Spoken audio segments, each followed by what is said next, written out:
Block 1. The clink of silverware against porcelain plates filled the dimly lit restaurant, a symphony of wealth I had grown accustomed to, but never felt part of.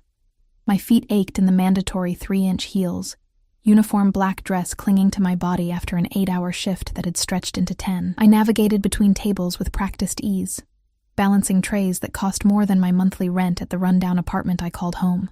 "Table 7 needs their check, Ellie," Marco, the floor manager, whispered as I passed by the bar, his breath hot against my ear. "And the VIP section just got a new reservation. You're up." I nodded, suppressing a sigh. VIP section meant bigger tips, but also more scrutiny, more smiles I didn't feel, more unwanted hands brushing mine when I served drinks. But I needed the money. The stack of medical bills for my younger sister's treatments grew taller each month, and my father's gambling debts weren't paying themselves. "Sure thing," I replied, tucking a strand of chestnut hair behind my ear, the same motion I'd performed 1,000 times when switching into autopilot mode.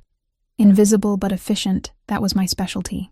I finished with table 7, pocketing a measly 5% tip from businessmen who had spent 3 hours discussing mergers over $300 bottles of wine. Straightening my spine, I smoothed down my dress and headed toward the VIP section, a secluded area behind heavy velvet curtains where Chicago's elite could dine without the prying eyes of commoners like me. The moment I pushed aside the curtain, the atmosphere shifted. The air felt heavier, charged with something I couldn't name but instantly recognized as danger. 4 men occupied the largest table, but only one commanded attention. He sat with his back to the wall, facing the entrance, a position I'd noticed powerful men always chose. Dark eyes surveyed the room with calculated indifference, his fingers drumming a slow, deliberate rhythm on the white tablecloth. He wasn't particularly large, but something about his presence made the spacious room feel claustrophobic. His suit, charcoal gray and impeccably tailored, whispered of money that didn't need to announce itself. The 2 men flanking him wore similar suits, but remained utterly forgettable beside him. The 4th man, sitting across from them, fidgeted nervously with his napkin. I approached with the professional smile I'd perfected over years. "Good evening, gentlemen. Welcome to Salvatore's. My name is Ellie, and I'll be your server tonight." The nervous man glanced up briefly. The 2 bodyguards didn't acknowledge me at all. But the one in the middle? He studied me with an intensity that made my skin prickle. His gaze traveled slowly from my face down to my hands, lingering just long enough to make me shift my weight uncomfortably. "What can I get you to drink?" I asked, pulling out my notepad, ignoring the way my pulse quickened under his scrutiny. "The 1982 Lafitte," he said, his voice lower and softer than I expected. He didn't look at the wine list. Men like him never did. I nodded, writing it down though I didn't need to. A bottle worth more than 3 months of my salary. "Excellent choice. And for appetizers?" He waved his hand dismissively. "You choose. Something appropriate for the wine." It wasn't a request. It was a test. I had worked at Salvatore's long enough to know the menu backwards and forwards, and despite my exhaustion, I met his eyes directly for the first time. The truffle risotto would pair beautifully, or perhaps the seared scallops with brown butter. A hint of surprise flickered across his face, quickly replaced by something else. Amusement, perhaps. The corner of his mouth twitched upward. "Both," he decided, "and the Wagyu for the main course. Rare." I finished taking their order, hyper-aware of his gaze following my every movement. When I turned to leave, his voice stopped me. "You're new." I faced him again, clutching my notepad. "To your table, yes. To Salvatore's, no. I've worked here for 3 years." Something dangerous flashed in his eyes. 3 years, he repeated, as if tasting the information. "And I'm only seeing you now?" One of his companions shifted uncomfortably. The nervous man across the table stared fixedly at his empty water glass. "I usually work the main floor," I explained, gesturing vaguely toward the curtain. "That's been corrected, it seems." He leaned back in his chair, still watching me with that unsettling intensity. "What's your name again?" "Ellie. Ellie Morgan." "Ellie Morgan," he echoed, and something about hearing my name in his mouth made it sound like it belonged to him now. I'm Alexander Vicario. The name hit me like a physical blow. Everyone in Chicago knew that name, or at least the whispers attached to it. The Vicario family controlled half the city, officially in real estate and shipping, unofficially in everything else that moved through Chicago's veins. I'd served countless wealthy patrons, but never anyone whose power extended beyond their money. I should have nodded respectfully and retreated to fetch his ridiculously expensive wine. That's what the invisible waitress was supposed to do. Instead, exhaustion and the weight of my sister's medical bills made me reckless. Am I supposed to be impressed, Mr. Vicario? The words slipped out before I could catch them. The room went deadly silent. The nervous man's face drained of color. One of the bodyguard's hands disappeared beneath his jacket. Alexander Vicario's expression, however, didn't change, except for his eyes, which narrowed almost imperceptibly. Excuse me? His voice remained soft, which somehow made it more terrifying than if he'd shouted, too late to backtrack. I asked if I'm supposed to be impressed by your name, I repeated, my heart hammering against my ribs. Because I'm more concerned with whether you'll tip appropriately on that $1,000 bottle of wine you just ordered. The silence stretched until it felt like a physical pressure against my skin. I was suddenly, painfully aware of how badly I had miscalculated. This wasn't some corporate executive I could sass for the amusement of my coworkers later. This was Alexander Vicario, a man who could make people disappear with a nod. When he finally spoke, his words were measured, each one placed with precision. You don't scare easily, do you, Ellie Morgan? Pride, my eternal downfall, made me lift my chin. You don't scare me, Mr. Vicario. The restaurant beyond the curtain continued its symphony of clinking glasses and murmured conversations. But inside our velvet-enclosed bubble, everything stopped. One of his men inhaled sharply. The nervous man looked like he might faint. Alexander's expression transformed so suddenly, it was like watching a mask slip. His lips curved into a smile that never reached his eyes, and he leaned forward, resting his elbows on the table. Everyone goes silent when they're terrified, Ellie. Even the brave ones. He tilted his head slightly. Especially the brave ones. As if to illustrate his point, I realized I'd been holding my breath.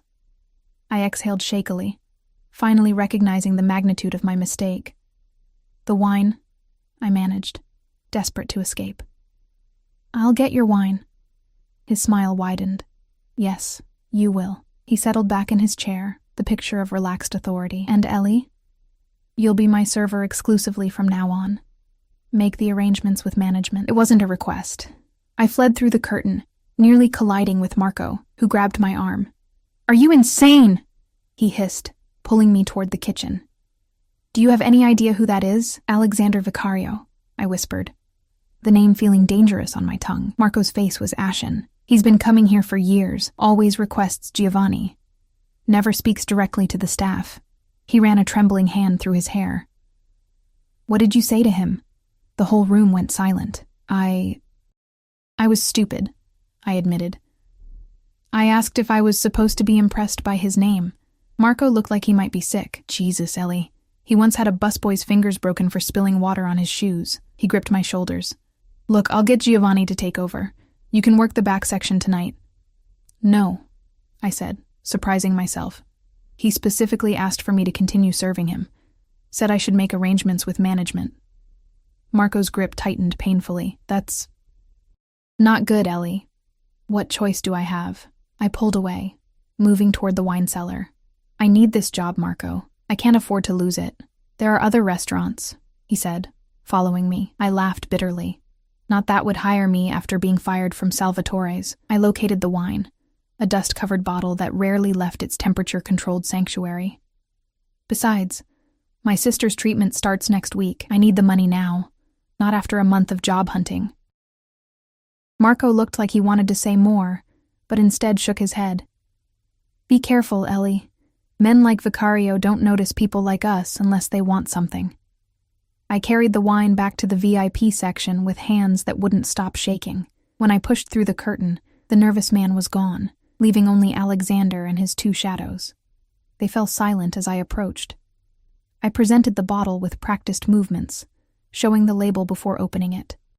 Alexander watched my hands the entire time, his gaze so intense I nearly fumbled the corkscrew, something I hadn't done since my first month on the job. Pour, he instructed after approving the wine. I filled his glass, then moved to serve his companions. Only me, he said. I froze, then set the bottle down. The appetizers will be out shortly, I managed, turning to leave. Sit. The command stopped me in my tracks. I looked back, certain I'd misheard. Excuse me? He gestured to the empty chair beside him. Sit, have a glass of wine with me. I'm working, Mr. Vicario, and I own 60% of this restaurant, he replied casually, as if mentioning the weather. So technically, you're working for me right now. The revelation struck me like ice water. I'd had no idea Salvatore's was part of the Vicario empire. It explained why Marco was so terrified. One glass, he said, softer now, almost coaxing. Consider it an apology for frightening you. You didn't frighten me, I lied automatically. That dangerous smile returned. Sit down, Ellie Morgan. Before you say something else you'll regret. I sat, perched on the edge of the chair like a bird ready to take flight. He poured wine into the empty glass in front of me, his movements deliberate and controlled. The rich burgundy liquid caught the low light, swirling hypnotically. Try it, he urged. When I hesitated, he added, It's not poisoned. That would be wasteful with wine this expensive. I couldn't tell if he was joking. I took a small sip, the complex flavors exploding across my tongue, berries and oak and something earthier beneath. Despite everything, I couldn't help the small sound of appreciation that escaped me. Alexander watched me with evident satisfaction. Beautiful things should be appreciated properly, he said. And I had the uncomfortable feeling he wasn't talking about the wine. Why am I here? I asked bluntly. His eyebrows rose slightly. At my table, you mean? Yes, you could have had me fired. Or worse, apparently, I added, remembering Marco's story about the busboy. Alexander considered me for a long moment. You intrigue me, Ellie Morgan. He took a sip of his wine. Not many people would speak to me the way you did. Certainly none who know who I am. It was a mistake, I said quickly. I was tired and... No, he cut me off. It wasn't a mistake. It was honest, refreshingly so. He leaned closer, and I caught the scent of his cologne, something expensive and subtle, with notes of cedar and amber. Do you know how rarely I encounter honesty in my life? One of his men cleared his throat discreetly. Alexander shot him a look, and he immediately stood. We'll wait outside, boss, the man murmured, and both bodyguards disappeared through the curtain. Now we were alone, and the velvet-enclosed space felt intimate in a way that made my skin flush. Alexander studied me with those dark, penetrating eyes, as if he could see past my carefully constructed barriers. Tell me about yourself, Ellie Morgan, he said, refilling my glass though I'd barely touched it. There's nothing to tell, I replied. I'm a waitress. No one is just one thing. He gestured around us. This is what you do, not who you are. The wine must have affected my judgment because I found myself answering honestly. I take care of my sister. She's sick. Leukemia. My father can't be trusted with money, so it falls to me. I trace the stem of my glass. That's who I am. A caretaker, I suppose. Something shifted in his expression. A softening I wouldn't have thought possible. And no one takes care of you. It wasn't a question, but the simple truth of it made my throat tight. I manage. Alexander reached out, his fingers brushing against mine on the tablecloth. The touch sent an electric current up my arm. Everyone needs protection, Ellie, even the brave ones who claim not to be afraid. I pulled my hand away, suddenly aware of how dangerous the situation had become, not because I feared him, but because for a brief moment I'd wanted to lean into his touch. I should check on your appetizers, I said, standing abruptly. He let me go, but his voice followed me. This conversation isn't over, Ellie Morgan. It's just beginning. I pushed through the curtain, gulping the cooler air of the main restaurant. Whatever game Alexander Vicario was playing, I couldn't afford to be a part of it. Men like him didn't notice women like me without a reason, and that reason was seldom good. But as I moved toward the kitchen, I felt the weight of his gaze through the velvet curtain, and with it came the unsettling realization that I had somehow, in the span of one disastrous exchange, become visible to one of the most dangerous men in Chicago, and I had no idea what that would mean for my carefully balanced life. I managed to avoid returning to Alexander's table immediately by busying myself in the kitchen, pretending to supervise the preparation of his appetizers. Chef Paolo, a temperamental Italian who tolerated no interference, shot me suspicious glances as I hovered near his workspace. "Something wrong with my risotto?" he demanded, expertly folding truffle shavings into the creamy rice. "No, it's perfect," I assured him, my eyes fixed on the dish rather than meeting his questioning gaze. "Just, the customer is particular," Paolo snorted. "Vicario. He's always particular." He looked at me more closely. "Why are you serving him? Where's Giovanni?" I shrugged, aiming for nonchalance. "Manager's decision." The chef's wooden spoon paused mid-stir. "Be careful, ragazza. That man doesn't take interest in the staff. Ever." His voice lowered to a near whisper. "Until he does." A server brushed past me, breaking the moment. "Orders backing up, chef." Paolo returned to his work, and I seized the opportunity to escape his knowing eyes. I couldn't delay any longer. Gathering the appetizers onto a tray, I took a deep breath and pushed back through the curtain to the VIP section. Alexander sat alone now, his bodyguards nowhere in sight. He was reading something on his phone, but his eyes flickered up the moment I entered, as if he'd been waiting, counting the seconds of my absence. He set the device down immediately, giving me his full attention. "I thought perhaps you'd run away," he said, his tone light, but his eyes intense. "I don't run from difficult customers," I replied, setting down the risotto and scallops. "It's bad for tips." A smile played at the corners of his mouth. "Is that what I am to you? A difficult customer?" I arranged the plates carefully, using the moment to compose myself. "You're certainly the most demanding one I've had tonight." "Tonight?" He raised an eyebrow. "Not ever?" I straightened, meeting his gaze directly. I once served a table of Hollywood producers who ordered the entire dessert menu just to take Instagram photos, then sent it all back untouched. Alexander's laugh was unexpected, rich and genuine, transforming his face from intimidating to almost boyish. The change was so striking that I found myself staring, momentarily forgetting my fear. "Sit," he said again, but this time it sounded more like an invitation than a command. When I hesitated, he added, "Please." The please disarmed me. I sat down slowly, watching as he pushed the risotto toward me and kept the scallops for himself. "You're not eating," he observed. "When was your last meal?" The question caught me off guard. I tried to remember. A hastily eaten granola bar during my 5-minute break. Coffee for breakfast. "I'm fine," I said automatically. Alexander picked up his fork but didn't eat. That wasn't what I asked. Something about his persistence irritated me. "Why do you care when I last ate?" "Because you've been working for at least 8 hours, probably more," he said matter-of-factly. "You're pale. Your hands trembled slightly when you poured the wine, and you keep blinking slowly, fighting to stay alert." His eyes narrowed slightly. "You're exhausted and hungry, yet too proud to admit it." The accuracy of his assessment was unnerving. I picked up a fork, if only to prove him wrong, and took a small bite of the risotto. The flavors melted on my tongue, buttery, earthy, decadent, and I couldn't suppress a sigh of pleasure. Alexander watched me with evident satisfaction. "Better?" I nodded reluctantly, taking another bite. We ate in silence for a few moments. The situation so surreal, I wondered if exhaustion had finally pushed me into hallucinating. Here I was, sharing a meal with Alexander Vicario, a man whose name was whispered fearfully throughout Chicago, as if we were on some bizarre date. "Tell me about your sister," he said suddenly. I froze, my fork halfway to my mouth. "Why?" "Because I want to know what drives you."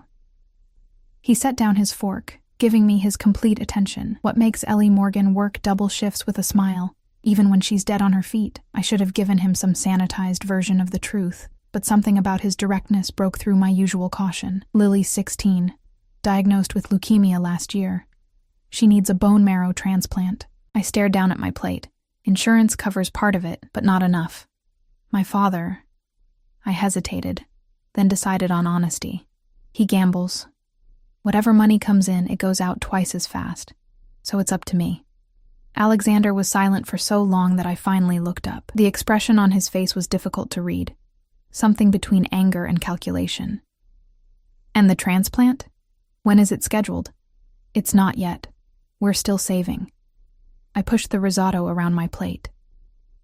At this rate, maybe in 6 months. That's too long, he said, his voice hardening. What's the total cost? Warning bells rang in my mind. Why are you asking me this? Alexander leaned forward. Let me help, Ellie. No. The word came out sharper than I intended.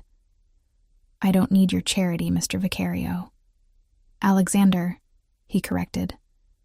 And it's not charity. Then what is it? I challenged. You don't know me. You have no reason to help me or my sister. Something shifted in his expression. A flash of emotion quickly controlled. Perhaps I see something worth protecting. I'm not for sale, I said coldly, rising from my chair. His hand shot out, catching my wrist. His grip wasn't painful, but it was firm. A steel bracelet I couldn't easily escape. That's not what I'm suggesting. His voice had dropped to that dangerous softness again. Sit down, Ellie. Please. The please again. It sounded strange coming from him. A word I suspected he rarely used. I sank back into my chair, hyper-aware of his fingers still wrapped around my wrist, his thumb resting against my pulse point. I apologize if I offended you, he said, releasing me slowly, as if reluctant to break the contact.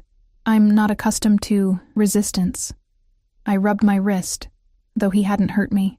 I'm not accustomed to Mafia bosses taking an interest in my personal problems. He smiled slightly. So you do know who I am. Everyone knows the Vicario name. And yet you spoke to me as if I were any other customer. He studied me with renewed interest. That's either incredibly brave or incredibly foolish. Probably the latter, I admitted. Look, I should check on your main course. Alexander shook his head. My men will see to it that we're not disturbed. As if on cue, one of his bodyguards appeared with the wagyu, setting it down before disappearing again. You're off duty now, Ellie Morgan. For the rest of the evening, you're my guest. My heart raced. I can't just stop working. I need this job. Your job is secure, he said dismissively, as is your income. He cut into the perfectly seared steak.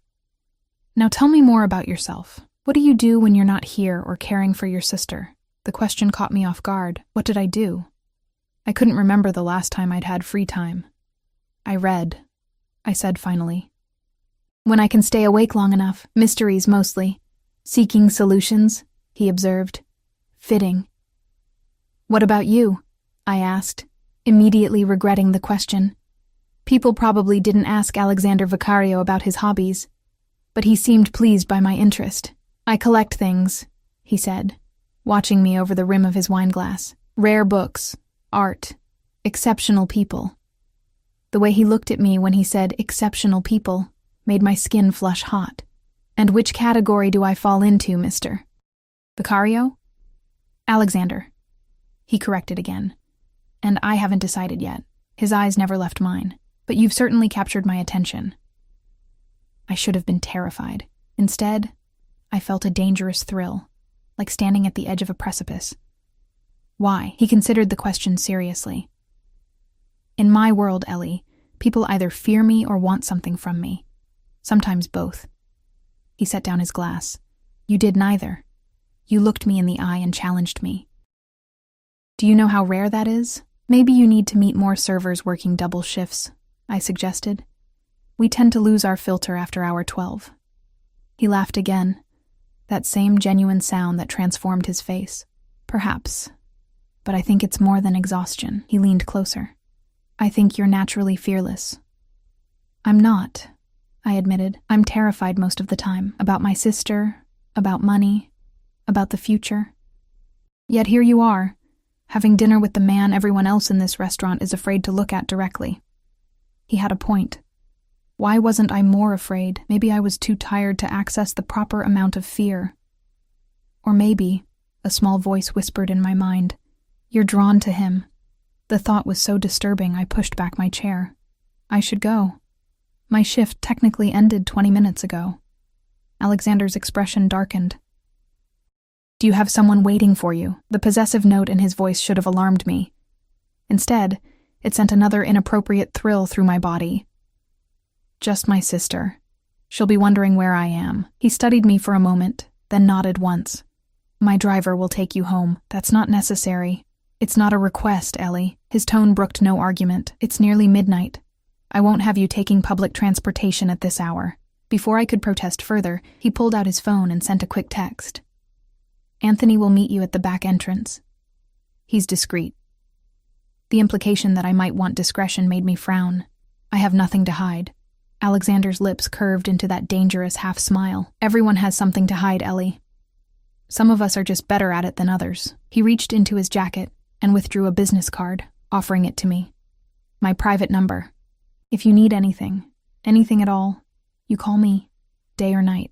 I stared at the card, making no move to take it. Why would I need to call you? His expression grew serious, because the world is full of dangers, and now you're under my protection. I didn't ask for your protection, I said, even as I finally took the card, its heavy cardstock smooth between my fingers. You didn't have to. Alexander stood, buttoning his jacket with a fluid motion. I'll be back tomorrow night. Ask Marco to adjust your schedule accordingly. My head spun with the implications. You're not what? He challenged softly. Not interested? Not available? Not willing to see where this leads? He stepped closer, his scent enveloping me. Cedar, amber, and something uniquely him. Tell me to leave you alone, Ellie Morgan. Tell me you never want to see me again, and I'll walk away now. I opened my mouth, knowing what I should say. What any sane person would say when a notorious criminal offered his protection. But the words wouldn't come. Instead, I found myself standing mutely, my body betraying me with its silence. Alexander's smile was victorious. As I thought. He brushed his fingers against my cheek, a touch so light it might have been imagined. Sweet dreams, Ellie. I'll see you tomorrow. He left without waiting for a response, leaving me alone in the VIP section with an empty wine bottle worth more than my car, and the unsettling realization that I was already in far too deep. The black SUV pulled up to my apartment building just before 1 a.m. Anthony, Alexander's driver, hadn't spoken a word during the entire ride except to ask for my address. His silence had given me too much time to think, to question the surreal evening and my own baffling reactions to a man I should have run from. Miss Morgan, Anthony said, breaking his silence as he pulled to a stop. The boss wanted me to give you this. He handed back a thick envelope. I stared at it suspiciously. What is this? Not for me to say, miss. His face remained impassive in the rearview mirror. But he was clear you were to take it. I accepted the envelope reluctantly, its weight substantial in my hands. Thank you for the ride. Anthony nodded once. I'll wait until you're safely inside. The concern for my safety would have seemed thoughtful if it hadn't felt so much like surveillance. I climbed out of the SUV, feeling the driver's eyes on me as I unlocked the front door of my building. A shabby 3-story walk-up that had seen better days several decades ago. Only when I was inside the dimly lit hallway did I hear the SUV pull away. I trudged up the stairs, my body finally registering the full extent of my exhaustion now that the strange adrenaline of the evening had worn off. The envelope grew heavier with each step, like a stone in my hand. I unlocked our apartment door as quietly as possible, not wanting to wake Lily if she'd managed to fall asleep. The small living room was dark except for the blue glow of the television, its volume turned low. On the pull-out couch that served as my bed, Lily was curled under a blanket, her thin frame barely making a dent in the cushions. Ellie, she called softly. Is that you? It's me, Lil. I set down my bag and the mysterious envelope on the kitchen counter. Why are you still up? It's late. Lily pushed herself into a sitting position, and my heart clenched at how much effort it seemed to take. At 16, she should have been vibrant, full of life. Instead, the leukemia had hollowed her out, leaving behind a ghost of the spirited girl she once was. Her once thick brown hair had thinned dramatically from the chemotherapy, and the dark circles under her eyes made her look decades older. Couldn't sleep, she said, attempting a smile. How was work? You're later than usual. I busied myself getting a glass of water, avoiding her perceptive gaze. It was interesting. Got assigned to the VIP section. Ooh, big spenders? Lily perked up. Better tips? I thought of Alexander Vicario, of his expensive wine and dangerous eyes. Something like that. I brought her a pill in the water. Time for your meds. She grimaced but took the pill obediently. Dad called. My back stiffened. What did he want? Same as always. Money. Lily picked at a loose thread on the blanket. He said he's got a sure thing this time. Just needs a small loan. Right, I said, unable to keep the bitterness from my voice. Just like the last sure thing that was supposed to pay for your treatment. I sat beside her, taking her cold hand in mine. Did he at least ask how you were feeling? The slight shake of her head was all the answer I needed. My father had checked out emotionally after my mother died 5 years ago, turning to gambling as his escape. When Lily's diagnosis came, he'd disappeared for weeks, returning only to ask for money for his latest scheme. I'm sorry, Lil. I squeezed her hand. You deserve better than this. We both do, she said. Her voice stronger than her frail body suggested, her eyes focused on something behind me. What's that? I followed her gaze to the envelope on the counter. Nothing. Just something from work. Lily raised an eyebrow, an expression that momentarily restored her to her pre-illness self. Skeptical, sharp-witted, missing nothing. Since when does Salvatore's hand out envelopes at 1 a.m.? I sighed, knowing she wouldn't let it drop. It's complicated. I had a strange encounter with a customer tonight. Strange how? She sat up straighter, interest brightening her pale face. How could I possibly explain Alexander Vicario to my teenage sister? I settled for a heavily edited version. Just some rich guy who took an interest in me. Probably left me his number or something. Ellie! For a moment, excitement overrode Lily's exhaustion. Was he cute? The question caught me off guard. Was Alexander attractive? Objectively, yes. In that dangerous, untouchable way of a predator. His features were striking rather than conventionally handsome. His intensity more compelling than his actual appearance. He was interesting, I hedged. Lily rolled her eyes. Which means yes, but you don't want to admit it. She gestured to the envelope. Aren't you going to open it? I hesitated, then retrieved the envelope. It was sealed with no markings on the outside. When I tore it open, I gasped. Inside was a thick stack of $100 bills, more cash than I'd ever seen in one place. Holy shit, Lily breathed, her eyes wide. Is that real? My hands trembled as I thumbed through the stack. $10,000 at least. Tucked among the bills was a note written in elegant, strong handwriting. For Lily's treatment. This isn't charity. It's an investment in your peace of mind. Call me tomorrow. Ellie? Lily's voice seemed to come from far away. What is it? What does it say? I shoved everything back into the envelope, my mind racing. Nothing. It's just a mistake. I have to return it. Return what? Lily tried to reach for the envelope, but I held it away. Ellie, what's going on? Who gave you that money? I pressed my palms against my eyes, trying to think clearly through the fog of exhaustion and shock. Someone who's used to buying what he wants, I said finally.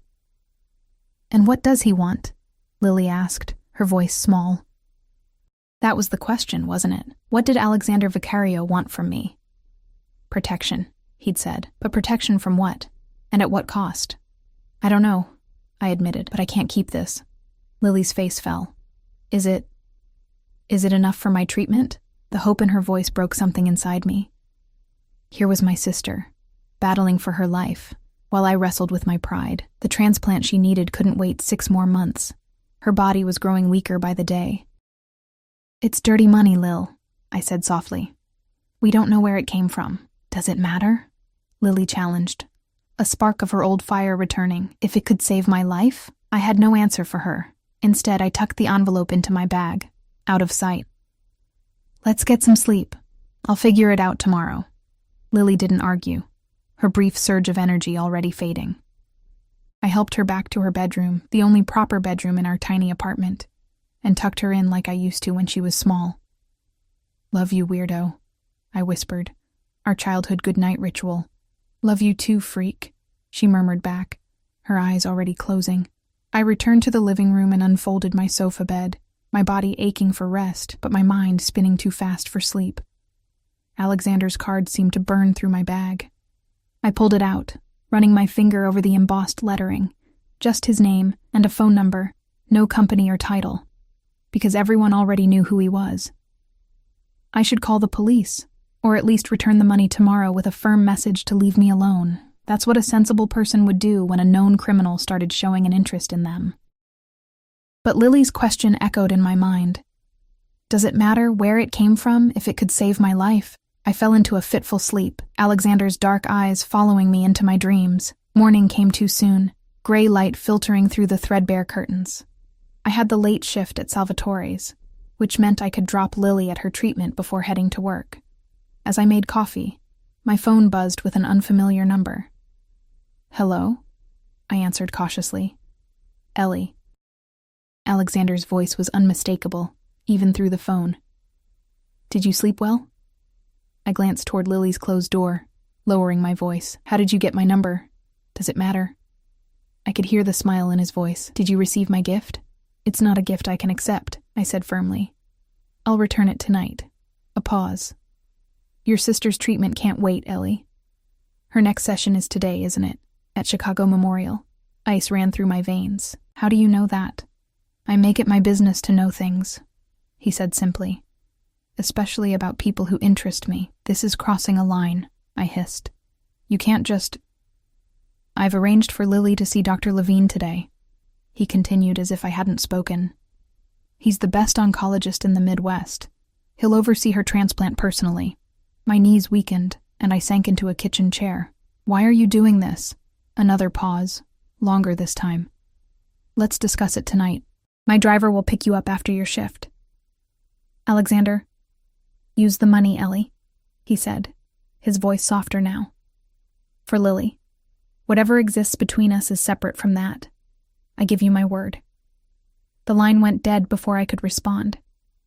I sat staring at my phone, torn between outrage at his presumption and a desperate, shameful relief. Dr. Levine was indeed the best, renowned for his groundbreaking treatments, with a waiting list months long, the kind of doctor we could never afford, never even dream of accessing.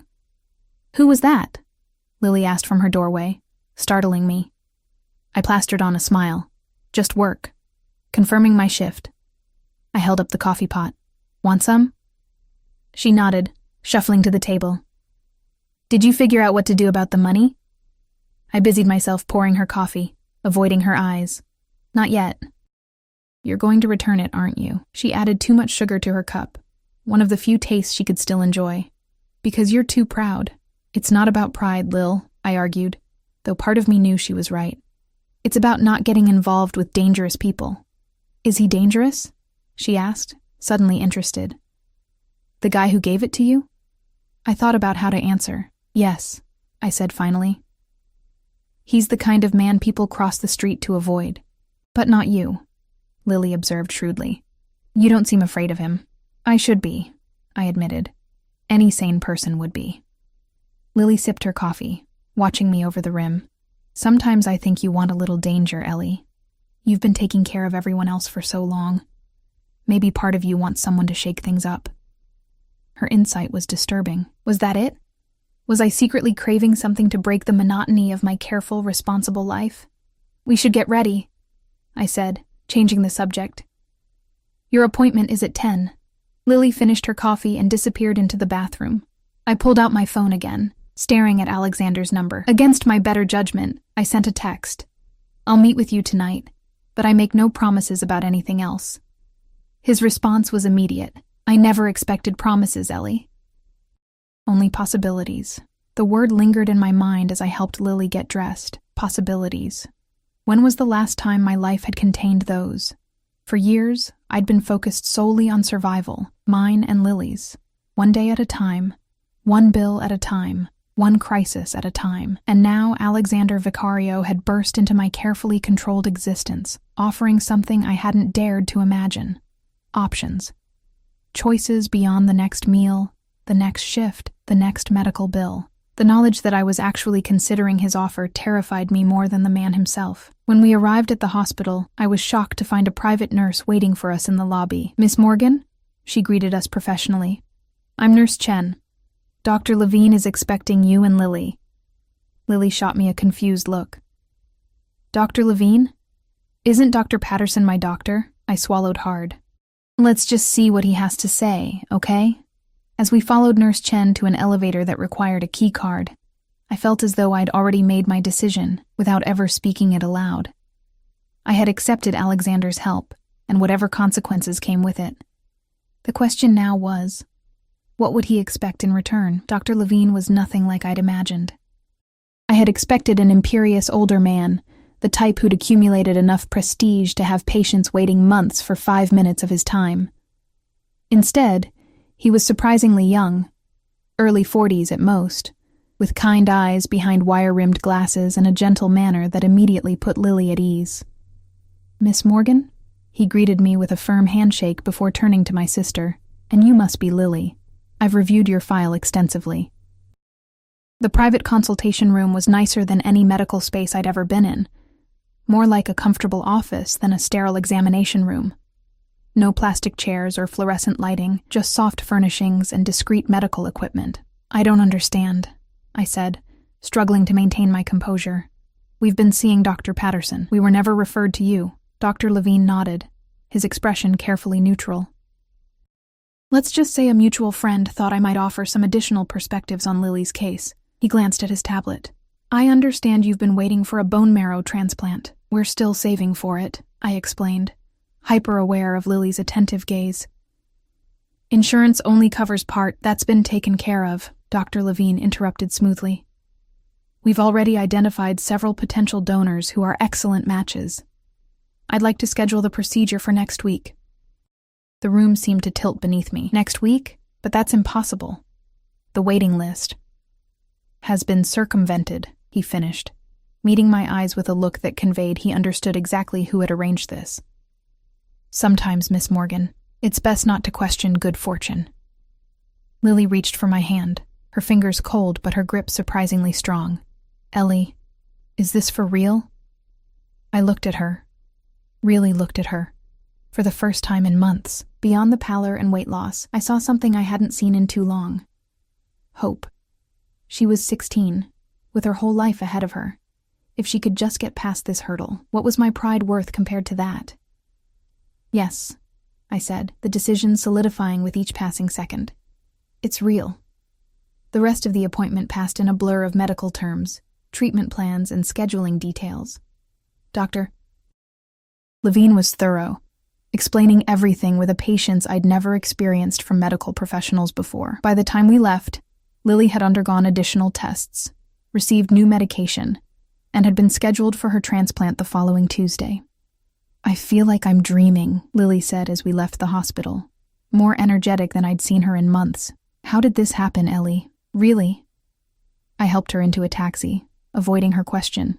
"Let's just be grateful, okay? It's him, isn't it?" she pressed. "The dangerous man who's not dangerous to you." I sighed, knowing I couldn't hide the truth from her forever. "His name is Alexander, and he has connections." "What kind of connections make the best oncologist in Chicago clear his schedule for us?" Her eyes narrowed. "Ellie, who exactly is this guy?" Before I could formulate a sanitized answer, the taxi driver glanced in his rearview mirror. "Alexander Vicario?" he asked, his expression changing from bored to alert. "The Alexander Vicario?"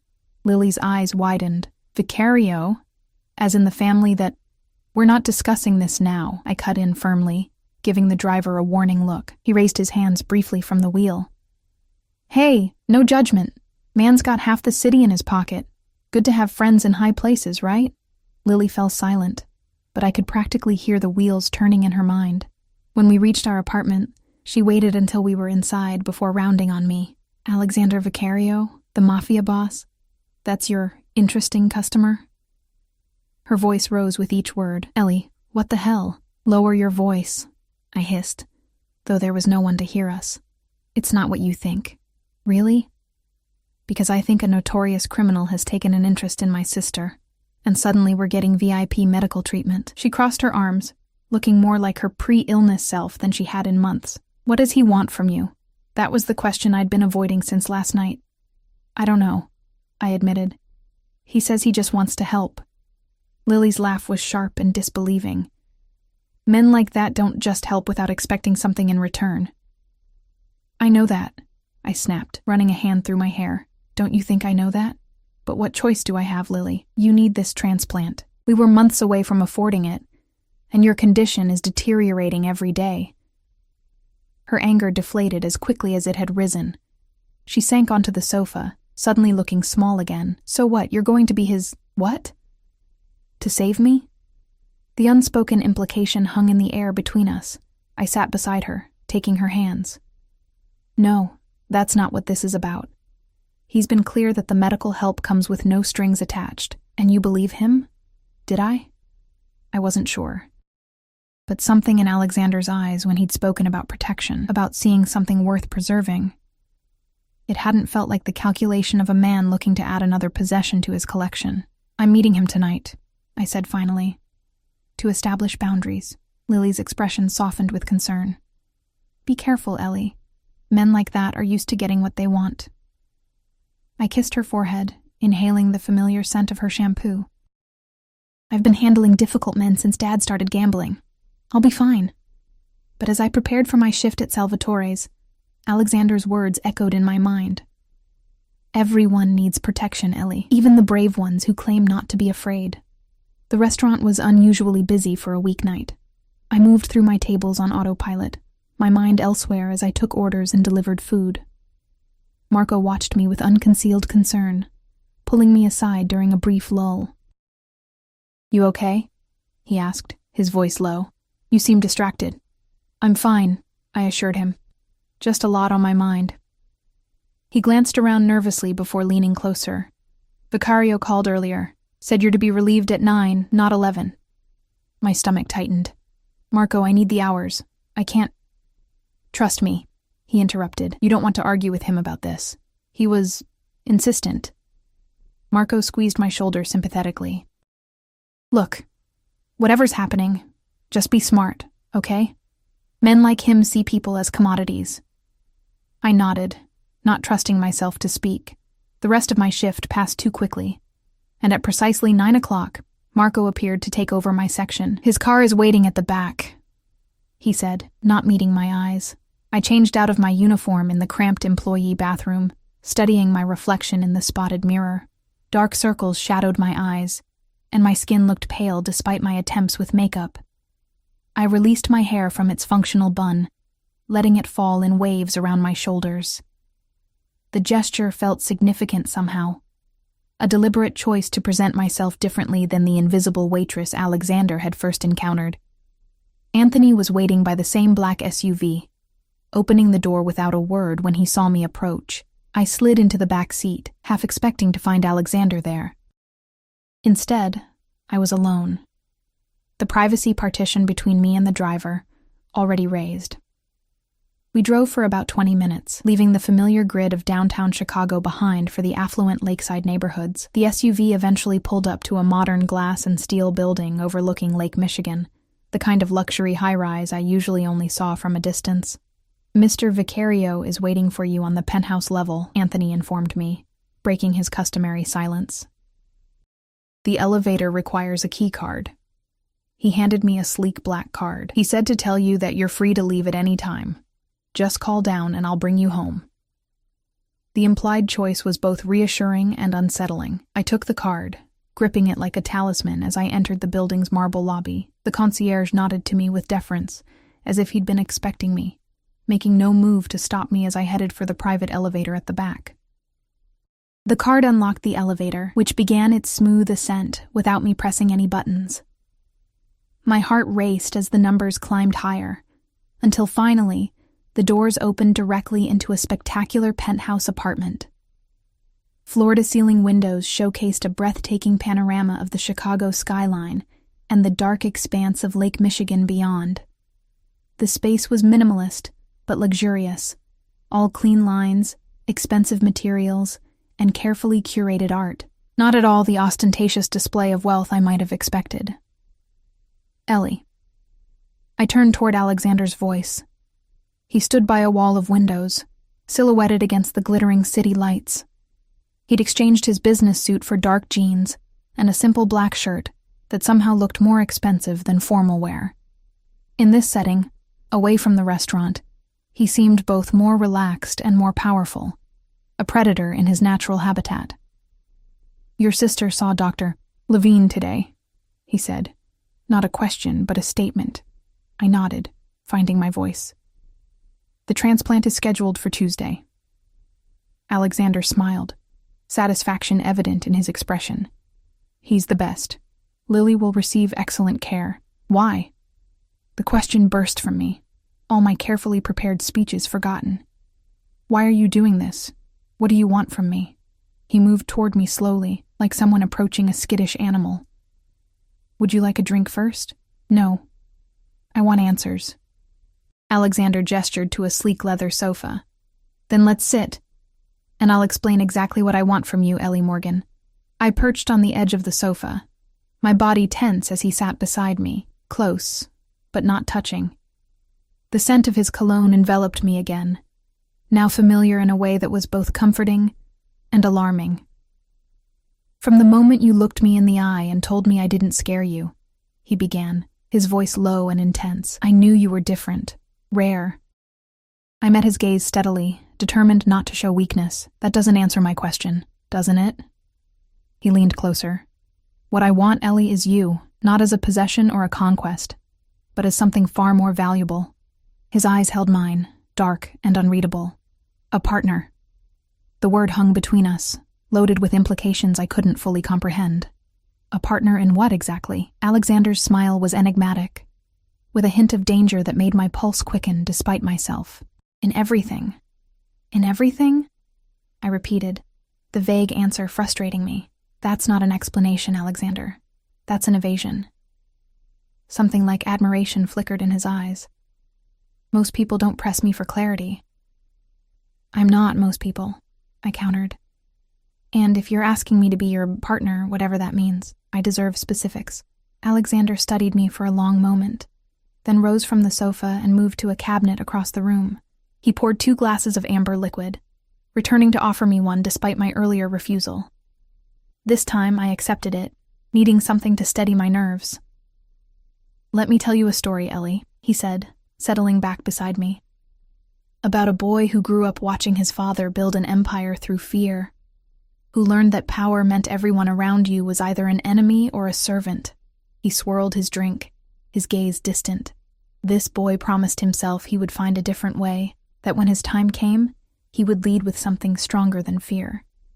"And did he?" I asked softly, drawn into the narrative despite myself.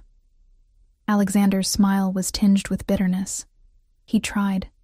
When his father died and he took control at 25, he began changing things, moving into legitimate businesses, creating a foundation that actually helped people, not just laundered money." He took a sip of his drink. "But the old guards, his father's men, they saw this as weakness. 3 months after he took over, they tried to kill him." I gasped involuntarily, my eyes drawn to a small, barely noticeable scar at his temple, just below his hairline. "They failed, obviously," he continued, touching the scar briefly. "And he learned a difficult lesson. Change must come slowly in our world. Too fast, and you don't live to see it happen at all." "So you've been playing a long game," I surmised, beginning to understand. He nodded. "For 8 years now. Maintaining enough of the old ways to keep my position secure, while gradually steering the Vicario empire toward legitimacy." His eyes locked with mine. "But it's a delicate balance. The men around me, they watch for any sign of weakness, any vulnerability they can exploit." "What does this have to do with me?" I asked, though I was starting to see the connection. Alexander set his glass down and turned fully toward me, his expression more open than I'd yet seen it. "In my world, Ellie, relationships are transactional. Marriages are alliances. Children are heirs. Love is a luxury few can afford, and a vulnerability none can risk showing." My heart quickened at the word love, though he'd used it abstractly.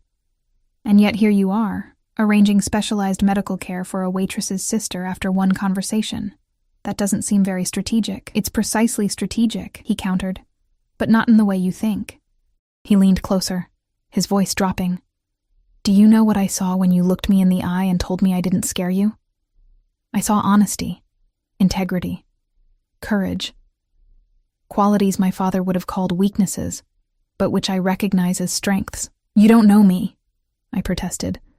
One interaction isn't enough to— I know everything about you, Ellie Morgan. He interrupted gently. After our meeting, I had you thoroughly investigated, not just surface details, your credit score, your work history, but the essence of who you are. I stiffened. You had me investigated? I did.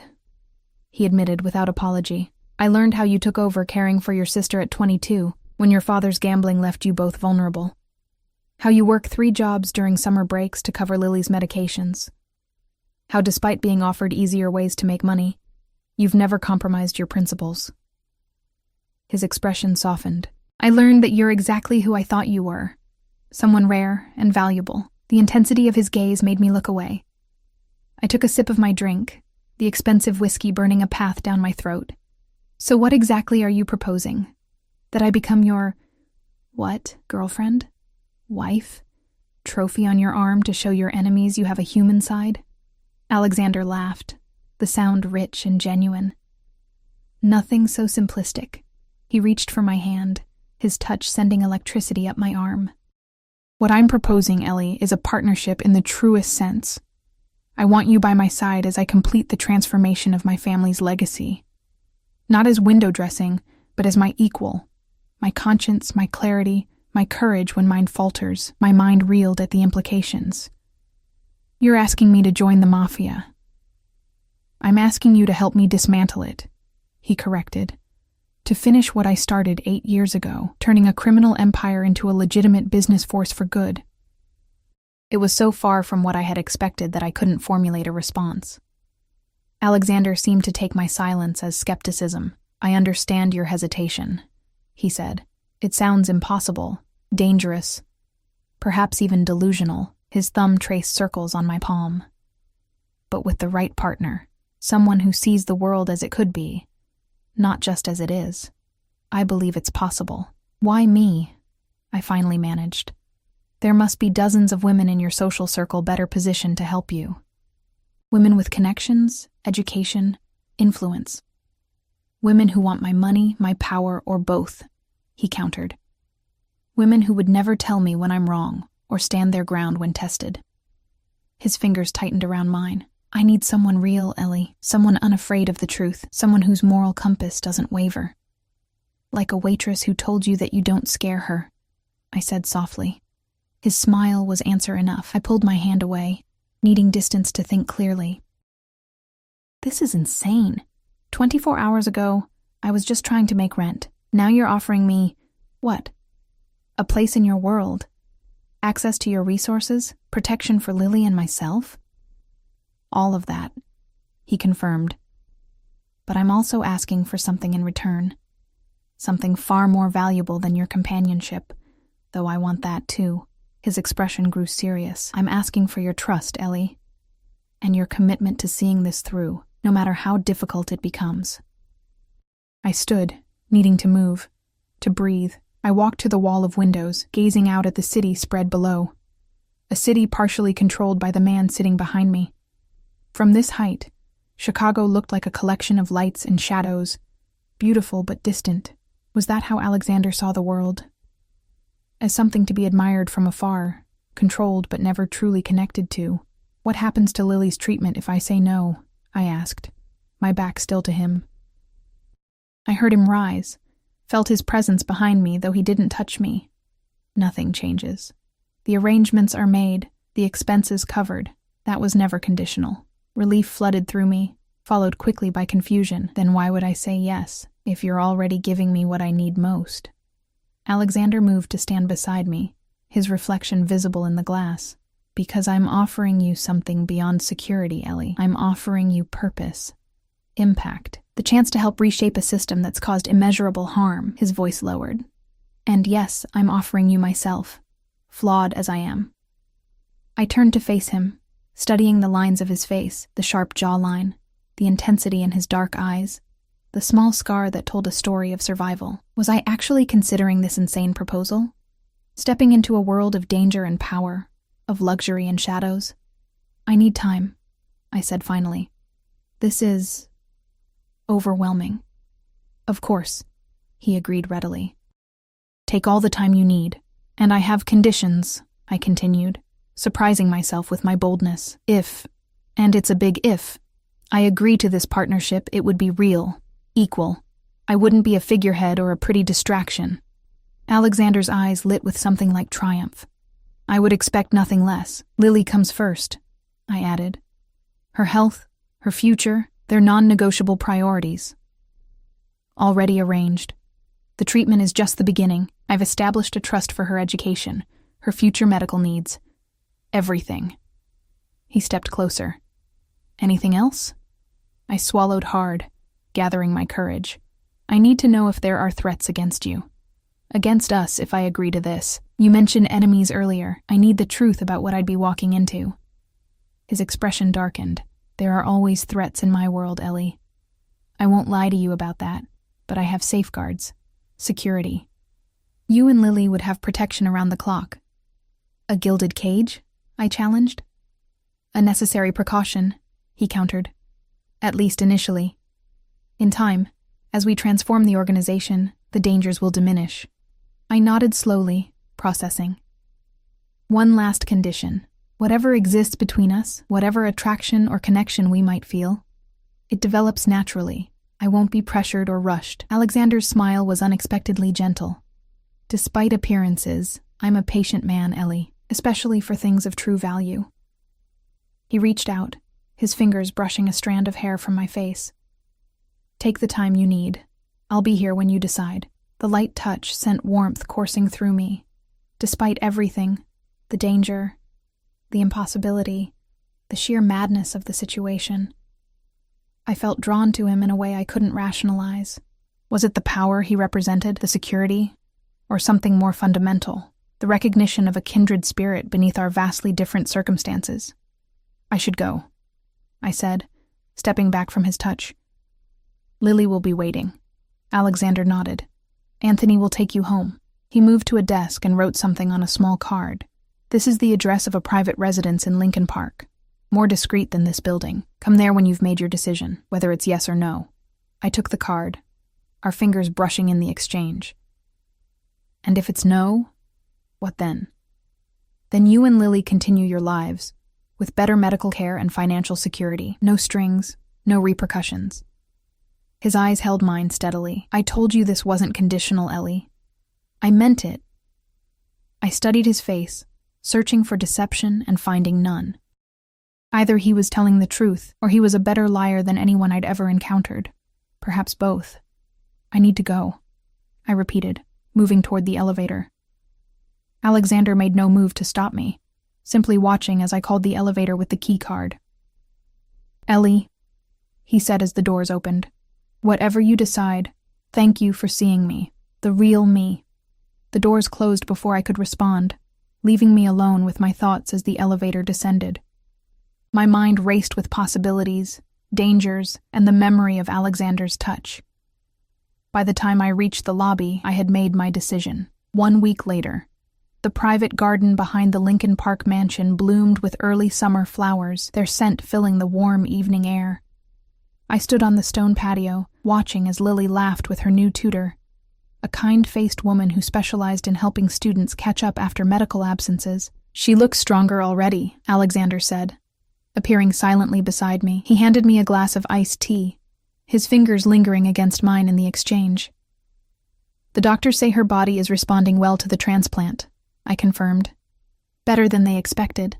Morgan women are resilient, he observed, the pride in his voice unmistakable. I smiled, still adjusting to this new reality. The spacious house with its private garden, the medical staff checking on Lily daily, the security detail that maintained a discreet presence at all times. Most of all, I was adjusting to Alexander's constant, steady presence in our lives. The Foundation Board approved the new community health initiative, he informed me. Your proposal impressed them. Our proposal, I corrected, warmed by his inclusion of me in his legitimate business dealings from the very beginning. True to his word, he had made me a partner, not a trophy, consulting me on decisions, introducing me to key allies, explaining the complex web of his organization with complete transparency. And through it all, he had kept his promise to let whatever existed between us develop naturally. There had been no pressure, no expectations beyond my involvement in the foundation work and his ongoing plans to shift his empire toward legitimacy. But the attraction between us had only grown stronger with proximity.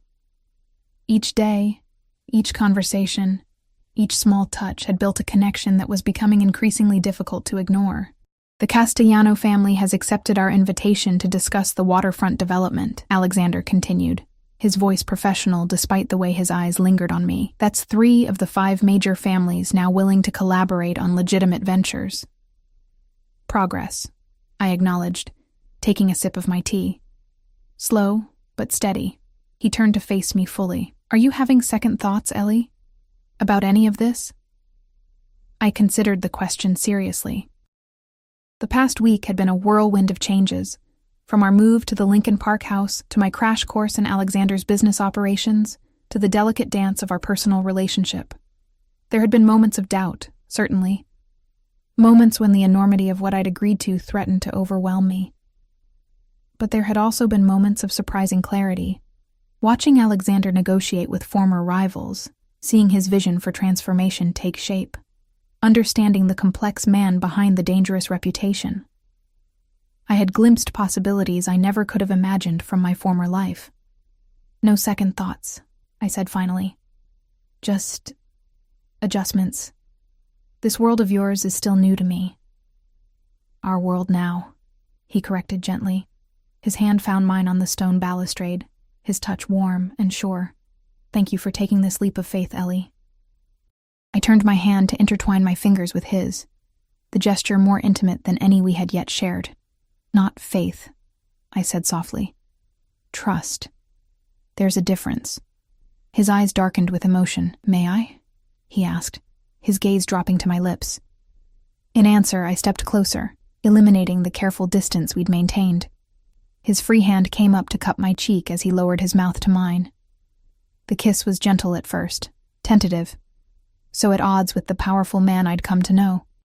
But as I responded, it deepened into something more urgent, more honest, more revealing than words could have been. When we finally broke apart, I saw vulnerability in Alexander's eyes, perhaps the first time he had truly let his guard down completely. I'm going to transform this empire, Ellie Morgan, he promised, his voice low and intense, with you beside me, into something worthy of the trust you've placed in me. As Lily's laughter floated across the garden and the Chicago skyline glittered in the distance, I realized that I had found something I never expected in Alexander Vicario's dangerous world.